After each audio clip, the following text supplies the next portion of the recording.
واقعہ موجود ہے کہ بنی اسرائیل میں ایک شخص جو کہ نہایت بڑا مجرم اور گنہگار تھا، اس نے 200 سال 100 سال یا ایک روایت کے مطابق 200 سال اللہ تعالیٰ کی نافرمانی کی۔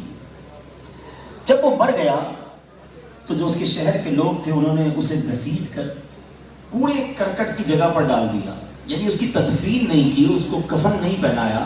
اتنا بڑا گناہگار تھا کہ اس کو کہاں دفنائیں گے، اس کا کون سا جنازہ پڑھیں گے؟ انہوں نے کیا کیا کہ اس کو انہوں نے کوڑے کی جگہ پر پھینک دیا۔ اب کیا ہوا؟ اللہ تبارک و تعالیٰ نے حضرت موسیٰ علیہ السلام پر یہ وحی بھیجی کہ اے موسیٰ، اے میرے کلیم، ہمارا ایک بندہ فوت ہو گیا ہے اور بنی اسرائیل نے اس کو گندگی پر پھینک دیا ہے۔ اے موسیٰ، تم وہاں پر جاؤ اور وہاں جا کر اسے اٹھاؤ، اس کی تجہیز و تکفین کرنی ہے، اس کا جنازہ آپ نے پڑھانا ہے اور لوگوں کو بھی اس کا جنازہ پڑھانے کی ترغیب دینی ہے۔ آپ سوچیں کہ ایک شہر میں ایسا بندہ جو اتنا بدنام ہو کہ جس کا جنازہ پڑھنے کے لیے کوئی تیار نہیں، اسے کوڑے دان پہ پھینک دیا ہے، اور اللہ کے نبی کو وحی کی جا رہی ہے کہ اے موسیٰ آپ جائیے اور جا کر اس کا جنازہ بھی پڑھائیں، اس کو کفن بھی دیں، اس کی تکفین بھی کریں۔ حضرت موسیٰ علیہ السلام جب وہاں گئے اور اس میت کو دیکھ کر آپ نے بھی پہچان لیا، آپ نے اللہ تبارک و تعالیٰ کا حکم تو عمل کیا کہ کفن بھی پہنایا، جنازہ بھی ہوا، تدفین بھی ہوئی۔ اس کے بعد آپ نے اللہ سے عرض کی کہ مولا، یہ مشہور ترین مجرم تھا، اتنا بڑا انعام اسے دیا گیا۔ اچھا، یہ انعام کتنا بڑا تھا آپ سمجھے نا، کہ اللہ کے نبی جس کا جنازہ پڑھا دیں، اللہ کے نبی جسے کفن پہنائے، اللہ کے نبی جس کی تدفین کرے، وہ تو بخشا گیا نا۔ کہ یا اللہ، اتنا بڑا انعام اتنے بڑے مجرم پر۔ اب ذرا غور سے سنو مصطفیٰ آباد رائے گڑھ والو، اللہ کی طرف سے حکم ہوا کہ بے شک یہ بڑی سزا اور عذاب کا مستحق تھا، گناہگار بھی بڑا تھا، لیکن ایک بار اس نے تورات شریف کھولی تھی اور اس نے میرے حبیب جناب محمد مصطفیٰ صلی اللہ تعالیٰ علیہ وسلم کا نام پاک لکھا ہوا دیکھا۔ اس بندے نے محبت سے اس کو بوسہ دیا اور درود پاک پڑھا۔ اے موسیٰ، اس نام پاک کی تعظیم کرنے کی وجہ سے میں نے اس کے سارے گناہ معاف کر دیے۔ اللہ اکبر! یہ ہے میرے آقا کی شان، یہ ہے نبی پاک علیہ السلام سے محبت کا انعام، یہ ہے سرور کائنات علیہ السلام اور اللہ والوں کا ادب کرنے والے کا مقام کہ اس نے اسے چوما، آنکھوں سے لگایا، درود پڑھا، اللہ نے اس کے 100 یا 200 سال کے گناہ معاف کر دیے۔ سبحان اللہ! تو وہ مسلمان کتنا خوش نصیب ہے جو نمازوں کے بعد نبی پاک پر درود پڑھے، جو جمعے کے بعد صلاۃ و سلام پڑھے، جو یا رسول اللہ کہہ کر اپنے آقا کو یاد کرے اور کثرت سے درود پاک پڑھے، اس کا انشاءاللہ وارے نیارے ہو جائیں گے۔ میں بھی نیت کروں اور آپ بھی نیت کریں کہ اب انشاءاللہ زندگی میں کثرت کے ساتھ درود پاک پڑھیں گے۔ ایک اور بات بھی سیکھنے کو ملی اس روایت سے کہ با ادب با نصیب۔ ہاں، ادب جو ہے نا، یہ بڑا بڑا مقام دلا دیتا ہے۔ با ادب با نصیب اور بے ادب بد نصیب۔ اللہ مجھے اور آپ کو بے ادبی سے محفوظ فرمائے، ساری زندگی ہم سب کو ادب کرنے کی توفیق عطا فرمائے۔ اور اس کے لیے ہمیں ایک اور کام کرنا ہوگا، ہمیں ادب والوں کے ساتھ رہنا ہوگا۔ ادب جو ہے نا، وہ ادب والوں کے ذریعے ملتا ہے۔ آپ بے ادب کے ساتھ رہ کر با ادب نہیں بن سکتے، آپ بے حیا کے ساتھ بیٹھ کر با حیا نہیں بن سکتے۔ بندہ کہے رہوں بے شرموں کے ساتھ، خود شرم والا ہو جاؤں، ایسا نہیں ہوگا۔ آپ کو صحبت اثر لائے گی۔ کہتے ہیں نا، عاشق بننا ہے تو عاشق کی صحبت اپنانا ہے۔ اگر نبی پاک کا عشق دل میں بٹھانا ہے تو صحبت بھی عاشق رسول والی ہونی چاہیے۔ تو اللہ کریم ہمیں عشاقان رسول کی صحبت میں زندگی گزارنے کی توفیق عطا فرمائے، ہمیں با ادب لوگوں سے تعلق رکھنے کی توفیق عطا فرمائے۔ تو بہرحال کیا بات ہے درود پاک کی۔ ایک بار پھر محبت کے ساتھ با آواز بلند درود پاک پڑھ لیجئے۔ صلو علی الحبیب صلی اللہ تعالی علی محمد صلی اللہ علیہ وسلم۔ حکایت الصالحین نامی کتاب ہے اور اس میں ایک بڑا ہی ایمان افروز واقعہ موجود ہے جو آج میرے بیان کا موضوع بھی ہے۔ ذرا توجہ سے آپ سب نے بیان کو سننا ہے، اور میرے وہ بھائی جو پیچھے کھڑے ہیں جہاں جگہ ملے بیٹھتے جائیں تاکہ توجہ کے ساتھ آپ آج کا بیان سن سکیں۔ حضرت ذوالنون مصری رحمت اللہ تعالی علیہ ایک روز نیل کے ساحل کی طرف تشریف لے گئے. اس وقت آپ بڑی گہری سوچ میں مگن تھے. اچانک آپ نے ایک بہت بڑے بچھو کو دیکھا کہ تیزی سے وہ ساحل کی طرف جا رہا ہے. آپ اس کی طرف متوجہ ہوئے کہ اتنا بڑا بچھو اور یہ پانی کی طرف کیوں جا رہا ہے. آپ بھی پیچھے پیچھے گئے تو آپ نے دیکھا کہ دریا میں سے ایک مینڈک نکلا اور وہ بچھو اس مینڈک پر سوار ہو گیا اور مینڈک تیرنے لگ گیا. آپ حیران ہو گئے کہ یہ تو کوئی راز کی بات لگتی ہے. بچھو اور مینڈک کی دوستی تو نہیں ہوتی, یہ تو ایسا لگتا ہے کہ اس کے لیے سواری کا انتظام کیا گیا ہے اور یہ دریا پار کرانے کا نظام بنایا گیا ہے. آپ کو بڑا تجسس ہوا, آپ بھی دریا پار کر کے دوسری طرف پہنچ گئے. مینڈک نے کیا کیا, اس بچھو کو اگلے کنارے پر اتار دیا. اب بچھو پھر چلنے لگا, آپ پیچھے جانے لگے. حضرت ذوالنون مصری رحمت اللہ تعالیٰ دیکھتے ہیں کہ تھوڑا آگے گئے تو ایک شخص زمین پر مدہوش پڑا ہوا ہے, بے ہوش. اس کے سینے پر ایک بہت بڑا اژدہا, بہت بڑا سانپ اسے ڈسنے کے لیے تیار ہے. اس بندے کو پتہ ہی نہیں وہ بے ہوش پڑا ہوا ہے, مگر اس بچھو نے رائٹ ٹائم اچانک وہاں پہنچ کر اس سانپ کو ڈنک مارا اور اس بندے کی حفاظت کا انتظام کیا. وہ سانپ وہیں پر مر گیا اور بچھو واپس چلا گیا. حضرت ذوالنون مصری حیران کہ مالک یہ تیرے عجب راز ہیں, اس بے ہوش بندے کو تو پتہ ہی نہیں ہے کہ اس کی حفاظت کے لیے تو نے انتظام کیا کیا ہے. لیکن حضرت ذوالنون مصری رحمت اللہ تعالیٰ علیہ سب کہتے ہیں کہ میں سمجھ گیا کہ یہ بندہ ہے بہت بڑی چیز, اللہ کا بڑا نیک بندہ ہے کہ اس کی حفاظت کے لیے رب نے دوسرے علاقے سے بچھو بھیجا جس نے سانپ کو ڈسنے سے روک لیا, حالانکہ بندہ بے ہوش پڑا تھا. تو آپ نے سوچا کہ میں اس بندے کے پیر ہی چوم لیتا ہوں, اتنا بڑا اللہ کا ولی ہے, بے ہوش ہے. وہ جیسے ہی قریب ہوئے نا تو آپ کو اس بندے کے منہ سے شراب کی بدبو آئی. آپ حیران ہو گئے کہ شرابی, گناہگار, اور اس کی حفاظت کا ایسا انتظام.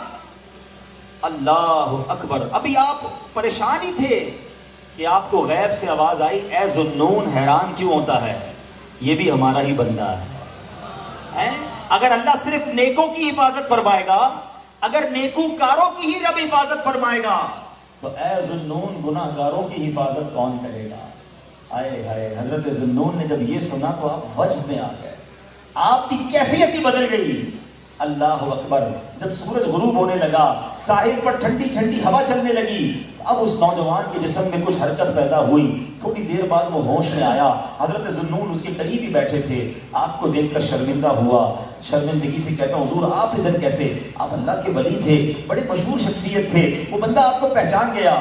تو آپ نے فرمایا پہلے یہ بتاؤ کہ تم کون ہو, میرے بارے میں چھوڑو. اس نے کہا حضرت آپ تو دیکھ ہی رہے ہیں میں شرابی آدمی ہوں. آپ نے فرمایا ذرا بائیں طرف دیکھو, اپنی ذرا قریب دیکھو. اس بندے نے دیکھا تو مرا ہوا بہت بڑا سانپ پڑا ہوا, تو گھبرا گیا. حضرت ذوالنون مصری نے اب اس کو سارا واقعہ سنایا کہ میں تو کہیں اور تھا, میں نے ایک منظر دیکھا, بچھو اور مینڈک کے پیچھے ادھر آیا, اللہ نے تیری حفاظت کا کیسا انتظام کیا, تو رب کی نافرمانی کرتا ہے اور وہ مالک تیری حفاظت فرما رہا ہے. اللہ اکبر. جب اس شرابی نے یہ واقعہ سنا وہ زاروں کتار رونے لگا, اور اس کے بعد اس نے جو ہے یہ اس نے بڑا کمال کا جملہ کہا, اگر وہ ذات گناہگاروں کو ایسا نوازتی ہے تو پھر نیکوں کو کیسا نوازتی ہو. جب اپنے نافرمانوں کو وہ ایسا نوازتا ہے تو اپنے فرما برداروں کو کیسا نوازتا ہوگا. یہ کہہ کر وہ شخص نے سارے گناہوں سے توبہ کی, اب مجاہدات کرنے لگا, اب عبادتیں کرنے لگا. ایک وقت ایسا آیا کہ اس بندے کا شمار اللہ کے مقبول بندوں میں بنے لگ گیا, وہ بھی اللہ کا ولی بن گیا. میرے پیارے اسلامی بھائیوں, مدنی چینل کے ناظرین, یہ واقعہ ہم سب کے لیے بہت بڑا پیغام ہے. ہم اللہ کی نافرمانی کرتے ہیں اور روزانہ ہی کرتے ہیں, مگر وہ رب ہم سے نعمتوں کو روکتا نہیں ہے.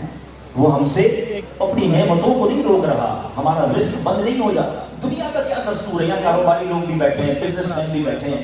ہمارے پاس کوئی بندہ نوکری کرے, ٹھیک, ہم اس کو کہیں بیٹا آپ کا کام یہ ہے کہ روزانہ جانا ہے, اپنے مارکیٹ سے وصولی کرنی ہے, اور یہ موٹر سائیکل میں آپ کو دیتا ہوں کیونکہ آپ کو روز جانا ہے, سفر کے لیے آپ کو موٹر سائیکل دیتا ہوں. بڑا مینیجر بن جاتا ہے, لوگ گاڑی دیتے ہیں, ٹھیک ہے. اچھا, اب وہ سیٹ جو ہے وہ دیکھے کہ جاتے ہی نہیں ہے, سارا دن ادھر ہی بیٹھا رہتا ہے, ایک دن, 2 دن, 15 دن, 1 مہینہ, پھر وہ کیا کہے گا, بھائی یا تو وصولی کرنے جاؤ یا ورنہ میری موٹر سائیکل واپس کرو. فائدہ کیا تمہیں موٹر سائیکل دینے کا؟ جو فیسلٹی دیتا ہے کوئی ہمیں کسی کام کے لیے دیتا ہے نا, اگر وہ کام نہ کریں تو وہ فیسلٹی واپس لے لی جاتی ہے. سچ بتاؤ میرے رب نے مجھے اور آپ کو آنکھیں کیوں دی ہیں؟ کیا حرام دیکھنے کے لیے دی ہیں؟ نہیں, تلاوت کے لیے دی ہیں, ماں باپ کو محبت سے دیکھنے کے لیے دی ہیں, اللہ کے گھر کو دیکھنے کے لیے دی ہیں, اللہ کی جو اچھی, اللہ نے جو حلال چیزیں ہمیں دی ہیں وہ دیکھنے کے لیے دی ہیں. مگر کبھی ایسا ہوا کہ ہم حرام دیکھیں اور اندھے ہو جائیں؟ یار میری آج آنکھیں بند ہو گئی, کیوں؟ بس وہ حرام دیکھ لیا تھا. نہیں, ہم گناہ کر رہے ہیں, وہ نعمتیں نہیں روک رہا ہے. یہ ہاتھ اس لیے نہیں دیے کہ اس سے حرام کام کیے جائے, اس سے ظلم کیا جائے, مگر یہ ہاتھ حرام کی طرف اٹھتے ہیں. رب ہاتھ واپس نہیں لیتا. پیر گناہ کی طرف جائیں تو لنگڑے ہو جانے چاہیے تھے ہم, کہ بندہ کہے یار آج پیر نہیں چل رہے, کیوں؟ یار وہ کل میں جوا کھانے گیا تھا, میں شراب کھانے گیا, میں سنیما گیا, اللہ کی نافرمانی کے لیے چلا تھا, میرے رب نے پیر واپس لے لیے. اصول تو یہ بنتا ہے, مگر اس کی شان دیکھو کہ ہم روز نافرمانی کرتے ہیں. وہ ہمیں رزق دے رہا ہے, عزت بھی دے رہا ہے, آزادی سلامت ہے. کب تک اللہ کو ناراض کریں گے؟ کب تک اس رب سے دور ہو رہیں گے؟ وہ ایسا کریم ہے, دنیا میں کسی کی بات نہ مانو, وہ نوکری سے نکال دیتا ہے. مگر رب ایسا کریم ہے کہ بندہ اگر جب اس کی بات ماننے لگ جائے نا, ایک بار دل سے توبہ کر لے, وہ اس کے سارے گناہ بھی معاف کر دیتا. ایک بار حضرت موسیٰ علیہ السلام ہی کا دور ہے اور بارش نہیں ہو رہی تھی, سارے گاؤں والے شہر والے پریشان. حضرت موسیٰ علیہ السلام نے, لوگوں نے کہا کہ حضور آپ دعا کریں, تو آپ نے کہا کہ ایسا کرو سب مل کر دعا کرتے ہیں. 70,000 لوگوں کا اجتماع, گاؤں کے باہر, شہر کے باہر ایک بستی میں 70,000 پیپل, 70,000 لوگ جمع ہو گئے. اب حضرت موسیٰ کلیم اللہ ہے, ذرا سننا, آپ نے اللہ سے دعا کی, الہی اسقنا غیثک وانشر علینا رحمتک, میرے پروردگار ہمیں بارش سے نواز دے, ہمارے اوپر اپنی رحمتوں کی نوازش کر دے. وارحمنا بالاطفال الرضع والبہائم الرضع والشیوخ الرکع, اے کریم چھوٹے چھوٹے بچے, بے زبان جانور, بوڑھے اور بیمار, سبھی تیری رحمت کے امیدوار ہیں. اے اللہ سب پر ترس کھا, رحم کر اور ہم پر بارش برسا دے. بڑی رکت انگیز دعا جاری ہے. حضرت موسیٰ بھی دعا کر رہے ہیں اور 70,000 لوگ آمین کہہ رہے ہیں. سوچو کیسا اجتماع ہوگا. تو کئی بہت دیر گزر گئی, بارش نہیں, کوئی بادل نہیں, کچھ نہیں. آپ نے اللہ سے عرض کی کہ مولا میری دعا قبول نہیں ہو رہی ہے, ہم پریشان ہیں مالک, تجھ سے مانگ رہے ہیں. تو ارشاد کیا ہوتا ہے, اے موسیٰ تمہارے درمیان ایک ایسا شخص ہے جو 40 سال سے اللہ کی نافرمانی کر رہا ہے. اے موسیٰ جب تک وہ بندہ تمہارے درمیان ہے بارش میں نہیں ہوگا. اللہ اکبر. اب حضرت موسیٰ علیہ السلام نے کہا کہ یا اللہ میں کمزور سا بندہ ہوں, میری آواز ان سب لوگوں تک کیسے پہنچے گی؟ دیکھیے ابھی تو ہزاروں کا اجتماع ہے لیکن مائک لگے ہوئے ہیں, گیٹ تک لوگ ہیں, کھڑے ہوئے ہیں, مگر سب کو میری آواز کیوں پہنچ رہی ہے کہ یہاں مائک سسٹم موجود ہے اور چند ہزار لوگ ہیں, 70,000 کا مجمع ہے. حضرت موسیٰ کہتے ہیں یا اللہ میں سب تک یہ اعلان کیسے پہنچاؤں گا, میں کیسے اس بندے کو اس میں سے نکالوں؟ مولا جس کی وجہ سے بارش نہیں ہو رہی, سنو اللہ کی طرف سے کیا ارشاد ہوتا ہے, من کلنتا و من البلاغ. اے موسیٰ تیرا کام آواز لگانا ہے, پہنچانا ہمارا کام ہے. اب حضرت موسیٰ علیہ السلام نے کیا اعلان کیا, سنو کیسا رونگٹے کھڑے کر دینے والا وہ اعلان ہوگا. حضرت موسیٰ اعلان کرتے ہیں کہ اے رب کے گناہگار اور نافرمان بندے, جو پچھلے 40 برس سے رب کو ناراض کر رہا ہے, تو وہ بدبخت ہے کہ تیری وجہ سے بارش نہیں ہو رہی ہے, ہمارے بجنے سے نکل جا تاکہ بارش شروع ہو جائے. حضرت موسیٰ نے یہ اعلان کر دیا. اب وہ شخص بیٹھا اسی مجمع میں تھا, وہ سوچنے لگا کہ اگر آج میں کھڑا ہو گیا, پہچان تو گیا کہ میں ہی ہوں, اس کو پتا تھا میں 40 سال سے گناہ کر رہا ہوں. پہلے تو اس نے انتظار کیا کہ شاید کوئی اور کھڑا ہو کے نکل جائے, کوئی نہیں نکلا, دائیں دیکھا بائیں دیکھا, کوئی نہیں نکلا. اب وہ سمجھ گیا کہ میں ہی وہ بدبخت ہوں, اللہ کو ناراض کرنے والا ہوں جس کی وجہ سے بارش نہیں ہو رہی ہے. اب اس بندے نے پتہ کیا کیا, کھڑا ہوتا تو سب کو پتہ چل جانا تھا نا. اس نے چادر نکالی اور اپنے سر پہ چادر ڈالی اور اللہ کی بارگاہ میں پتہ کیا عرض کرتا ہے؟ کہتا ہے مولا آج بچا لے، آج ذلیل ہونے سے بچا لے مولا، اگر آج کھڑا ہو گیا میں تو سب کو پتہ چل جائے گا کہ میں ہی وہ بدبخت ہوں، میں ہی وہ گناہ گار ہوں۔ اللہ آج میں تجھ سے وعدہ کرتا ہوں اب تجھے ناراض نہیں کروں گا، پورے شہر والوں کو پتہ چل جائے گا کہ میں ہی وہ بدبخت ہوں جو 40 سال سے تیری نافرمانی کر رہا ہوں۔ آپ کو پتہ ہے پھر کیا ہوا؟ بادل آئے اور موسلا دھار بارش شروع ہو۔ حضرت موسیٰ نے عرض کی میرے مولا کوئی بندہ تو کھڑا ہی نہیں ہوا، ہمارے مجمع میں سے تو کوئی باہر ہی نہیں نکلا، یہ بارش کیسے ہو گئی؟ اللہ نے فرمایا اے موسیٰ میرے بندے نے مجھ سے دوستی کر لی ہے، میرے اس نافرمان نے توبہ کر لی ہے، اے موسیٰ میں اب اسی کی وجہ سے میں نے بارش برسائی ہے۔ اب حضرت موسیٰ کہتے ہیں مولا مجھے وہ نیک بندہ ہی ملا دے، اب تو مجھے بتا وہ کون ہے جس نے تجھ سے دوستی کر لی ہے۔ سنو اللہ کی طرف سے کیا ارشاد ہوتا ہے؟ ارشاد ہوتا ہے موسیٰ جب وہ گناہ گار تھا میں نے جب اس کا پردہ رکھا تھا، اب تو وہ میرا فرمانبردار ہو گیا ہے، اب تو وہ میرا دوست بن گیا ہے، میں کیسے تجھے بتا دوں وہ کون ہے؟ کیونکہ اگر اب بھی بتا دیا جاتا کہ وہ کون ہے تو یہ تو پتا چل جاتا نا کہ یہی وہ تھا جو 40 سال سے گناہ کر رہا تھا۔ اللہ اکبر۔ اے میرے پیارے اسلام بھائی، یہ ہے میرا مالک جو ہمارے عیب چھپاتا ہے۔ ہم اکیلے میں گناہ کرتے وہ بتاتا نہیں کسی کو، ورنہ وہ چاہے تو ہم سب کے عیب کھل جائیں۔ جو لوگ ہمیں عزت سے دیکھتے ہیں، جو محبت سے ملتے ہیں، جو ہمیں بڑے نیک سمجھتے ہیں، اللہ تو جانتا ہے نا ہماری حالت کیا ہے۔ پنجابی شاعر کہتا ہے نا دنیا والوں کو پتہ چلتا ہے نا ہمارا ایک عیب، ایک فوراً میسج چلائیں گے، پتہ چلتا اس نے یہ کیا، ہاں ماں باپ بھی گھر سے نکال دیں گے۔ پنجابی شاعر کہتے ہیں نا ایک لکھ گناہ ایک گناہ میرے باپیوں ویکھن مینوں عمری منہ نہ لاوے، ایک گناہ میرے باپیوں ویکھن مینوں عمری منہ نہ لاوے، لکھ گناہ میرا مالک دیکھے وہ پھر بھی پردے پاوے۔ تیرا مالک کیسا کریم ہے، اسے معلوم ہے ہم کتنے برے ہیں، مگر وہ رحم کرنے والا ہے، وہ کرم کرنے والا ہے۔ ہم پھر بھی اس سے دوستی نہیں کرتے، ہم پھر بھی اسے ناراض کرتے ہیں۔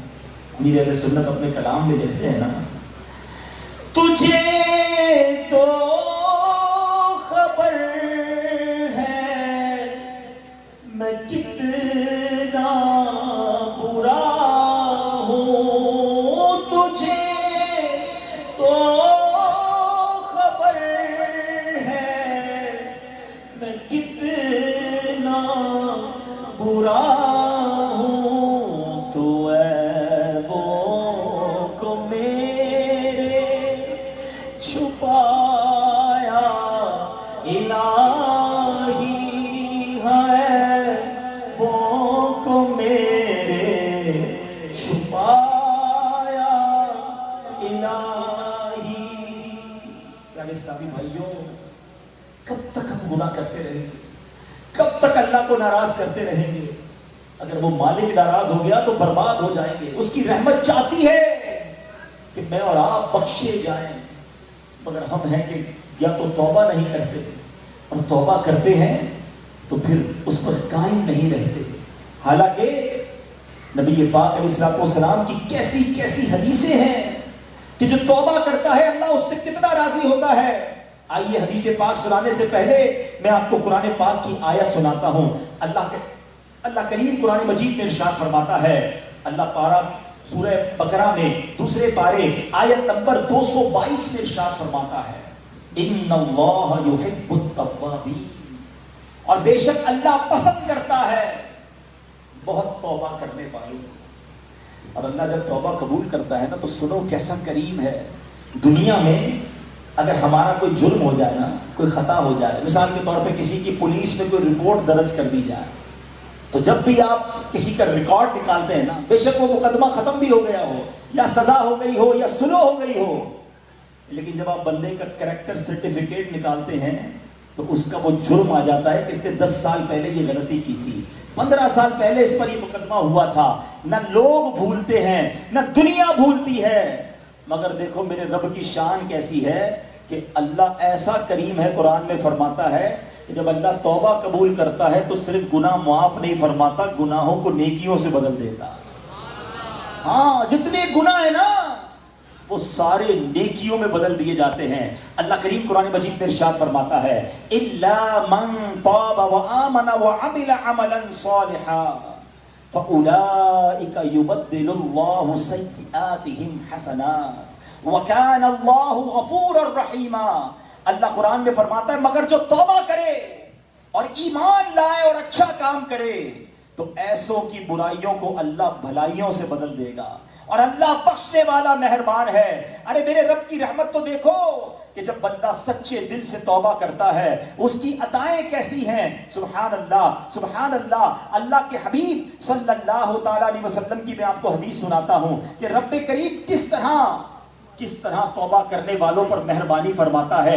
اللہ کے حبیب علیہ الصلوۃ والسلام فرماتے ہیں جب بندہ اپنے گناہوں سے توبہ کرتا ہے تو اللہ عز و جل لکھنے والے فرشتوں کو اس کے گناہ مٹا دیتا ہے، فرشتوں کے پاس سے اس کے گناہ بھلا دیتا ہے، اس کے اعضاء اس کے بدن کے جو پارٹس ہیں ان کو بھی بھلا دیتا ہے، اور اس زمین پر بھی نشان مٹا دیتا ہے جہاں اس نے گناہ کیے ہوتے ہیں. یہاں تک کہ جب بندہ قیامت کے دن اللہ سے ملے گا تو اس کے گناہ پر کوئی گواہ نہیں ہوگا.